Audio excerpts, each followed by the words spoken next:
The growth of interest in the Commodore 64, alongside other micros, of late can be attributed to many things. Nostalgia to releases of the past, interest in the modern development scene. But whether it's looking back or looking forward, there's an entire period of Commodore 64 gaming history which simply isn't celebrated or covered all that much. The history from the mid-1990s all the way to the mid-2000s.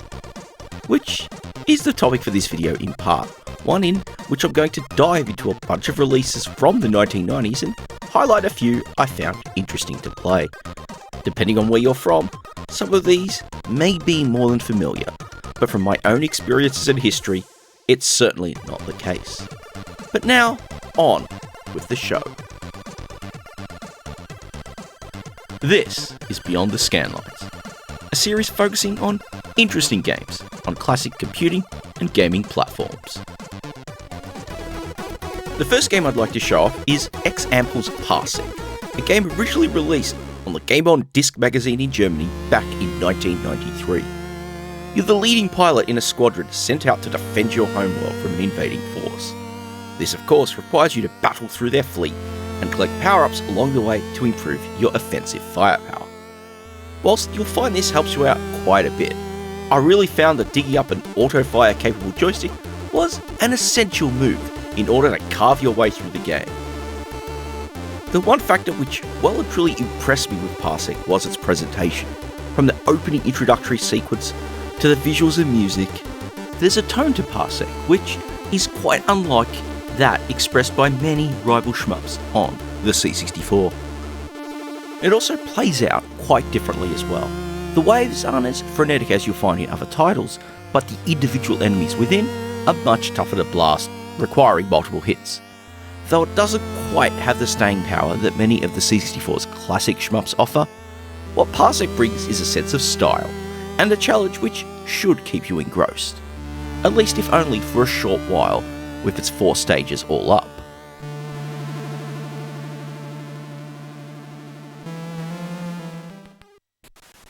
Like with Parsec, the next game we're looking at, Dark Caves by Jan Zimmermann, is also one which came to life on another German disc magazine. This time around, Magic Disc 64. Dark Caves channels something a little older than you might expect, being a reinterpretation of sorts of Activision's classic Hero. Except this time, you're not really on a noble mission. Instead of diving into these caves to rescue trapped individuals, you're busting into vaults to liberate the goodies found inside. From the start of each level, getting to the vault at the end requires plenty of careful movement. As with Hero, you'll find plenty of obstacles, walls which you'll need to blast through, all detonated using the dynamite you carry, pools of lava needing careful navigation, and of course, plenty of enemies to blast or evade. Where Dark Caves ultimately shines as an update though is with its presentation and visuals. Freed of the restrictions of a 16K cartridge, Dark Caves certainly looks like what you'd expect a C64 title of the 1990s to look like. There's plenty of colour on offer and some nicely detailed sprites for both your character and the various enemies and threats you'll encounter in your explorations. It's possible to just write off Dark Caves as nothing more than a throwback or a remake, but it's one which really shows what you can get out of the Commodore 64 by using what its hardware provides well, and makes for a great update to a classic from the early days of the machine.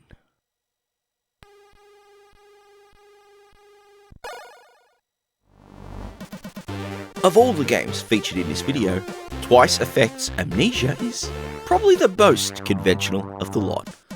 It's one in which your goal is to move your robotic character around each screen with the goal to collect all the items and leg it to the exit before the clock runs out.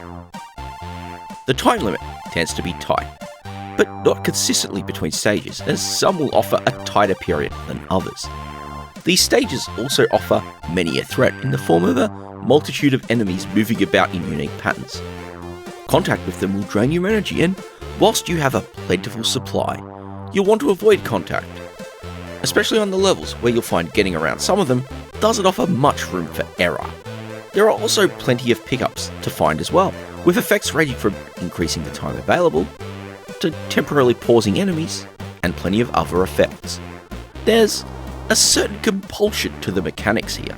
You'll find yourself certainly trying to speed run your way through each of the levels, and whilst it's not going to push the bounds of what the Commodore 64 is capable of, it's a game which happens to be surprisingly enjoyable to play, as I found when grabbing this footage.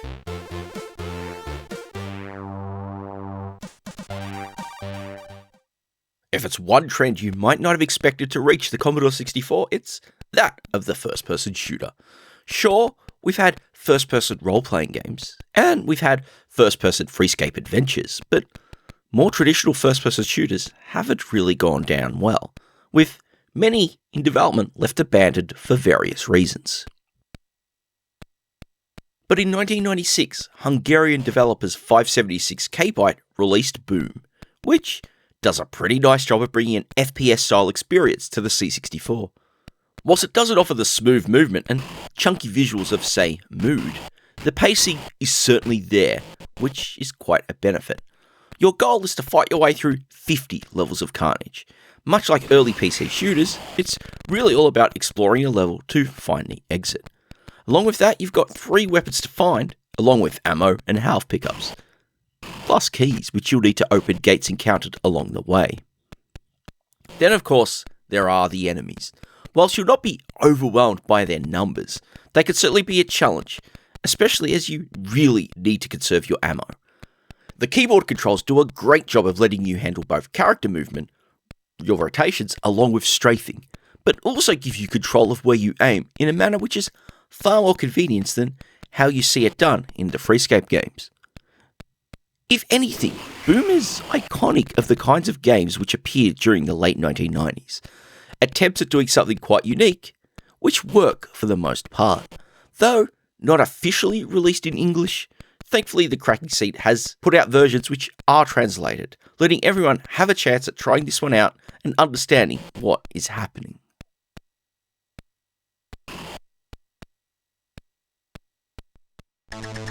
Throwbacks have certainly been a common factor among many of the games in this video so far, and with Centric, a 1996 release by Science, we get a throwback to some incredibly early times with a game in the vein of Tron's iconic light cycles. In itself, that may seem rather basic, but where Centric stands out is in its presentation, featuring a wider playfield, but also in the fact that your vehicle doesn't just have to rely on its trail in order to defeat your rivals. As when you start each stage, you're given the choice of which of 4 vehicles to use, each offering their own abilities. One can make small leaps, the other can break in its tracks, yet another is able to teleport.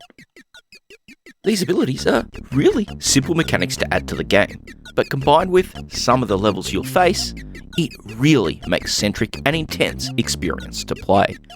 Stages can be cleared quite quickly at times, and on many of those occasions it's best to let the enemy vehicles trap themselves than risk your own neck in trying to trap them instead.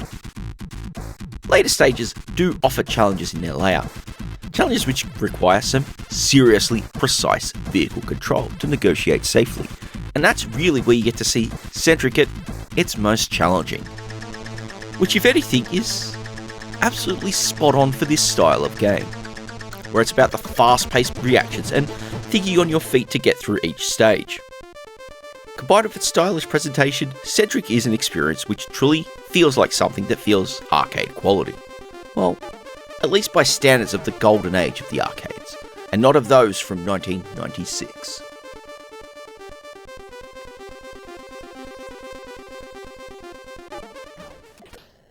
If there was ever a niche which Cascade's Colonial Trader, released in 1996, fits into, it's that which was opened up by Elite. Particularly, it's a game for players who had reached the mythical status and probably had had their fill of blasting Thargoids to Kingdom Come. The game starts with you inside the customary starbase. Here you'll be able to fit out your ship with upgrades and cargo. You can also visit the bar to talk to other characters and take on missions, something which can also be done by visiting the station's commander. Once you've completed outfitting your ship, it's time to hit the void. Space flight is conducted from an overhead view, but one in which the world revolves around your ship, in a manner reminiscent of Commodore format cover game Revolution. Space is far more constricted here, but is filled with plenty of traffic to negotiate around. Both in the form of innocent traders, but also with plenty of pirates out for your blood, along with your cargo. Though the universe might be somewhat more constrained compared to Elites, as there's only a single galaxy to explore, you will find there's a lot of play on offer as you explore, perform missions, and slowly work your way up the rankings. When evaluating this game for the video, I seriously found myself gripped by it and falling into the flow of taking off, jumping between systems, fighting pirates, and docking to offload my wares. Thankfully, it's a task which is far less hazardous than trying to get your Cobra Mark III into a Coriolis station.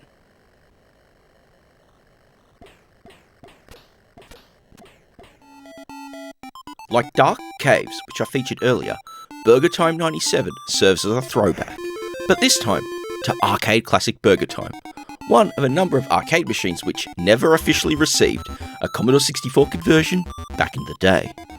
Sure, there were unofficial attempts with the likes of Ocean's Mr. Wimpy and Interceptor's own Burger Time, but neither really nailed the Burger Time experience.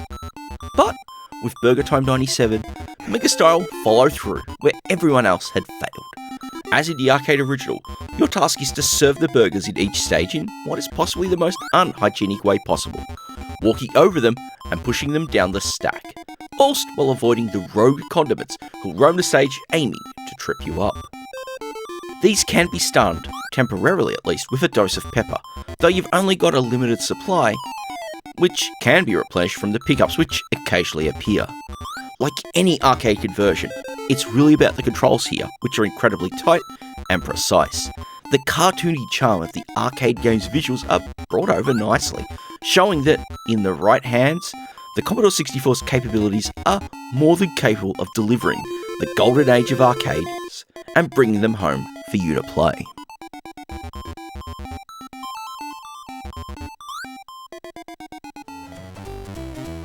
Where Burger Time 97 brought a new take on an arcade game which had been seen before on the Commodore 64, Ice Guys, developed by Sam's Journey's creator Knights of Bytes, channels single-screen platformers like Snow Bros and Bubble Bobble. In each level, you're tasked with wiping out waves of creepy critters in order to save the snowmen. These critters are dispatched by bombarding them with snowballs. 3 hits, and they'll turn into giant snowballs which can be pushed down the screen. When they reach the bottom, they'll explode into bonuses. Though, as they're bounding down the screen, they will take out any enemies in their path. But not just the enemies, you too can be taken out by them as well. With the talent behind it, it's no surprise to see Ice Guys nail the presentation, graphics and audio. Along with that, being able to bring a friend along for the ride makes the action that bit more compulsive as well.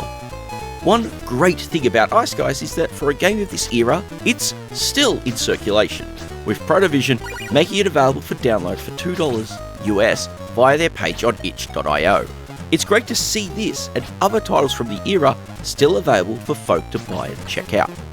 And yes, at that price, it's one I feel is certainly worth it, especially if you could bring a friend along for the ride as well.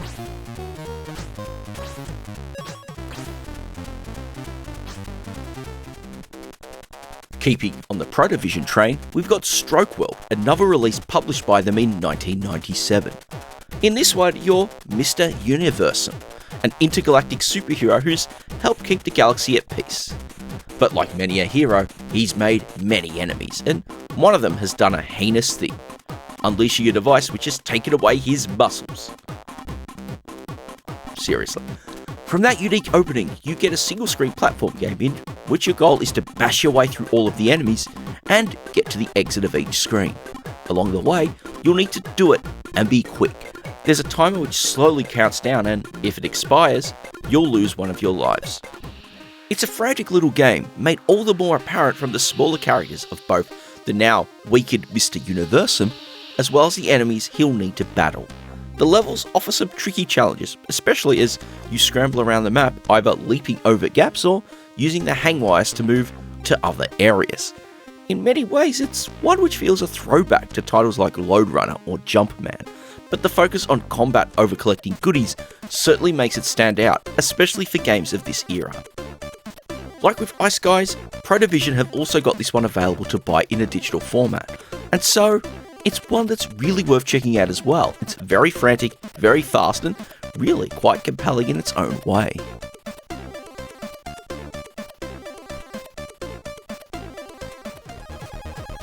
But now for the final game of this feature, and funnily enough, it's another shmup. This time, Smash Designs' Crush, originally released in 1999. Whilst many a later era shooter on the Commodore 64 would crib from the likes of Armalite, Crush instead is inspired by the legendary Katarkus. Literally, in fact. Like, as in reusing the title screen and calling itself Katarkus 2. As you'd expect, you take charge of a space fighter and have to blast your way through many a wave of enemy fighters to take out the newest threat to the Earth. There's plenty of challenge on offer. The enemies can certainly overwhelm the player at times, and you'll really want to acquire the upgrades released by the carrier drones. The weapons you'll find, forward spread shots, lasers, shots fired from all directions, are all consistent with what you'll find with Katarkus as well. One spot where it does fall a little flat is in the boss battles. Particularly, they don't offer much challenge here, and really are just gigantic bullet sponges for you to unload stupendous numbers of shots into. If anything, it's a way to let out the frustrations which are built up by battling some of the waves you'll encounter on your journeys within each stage. Crush certainly doesn't offer a new shmup experience, especially as it might crib a little too much from Katarkus at times. But if you've had your fill of that, or Enforcer, then it's well worth giving it a shot.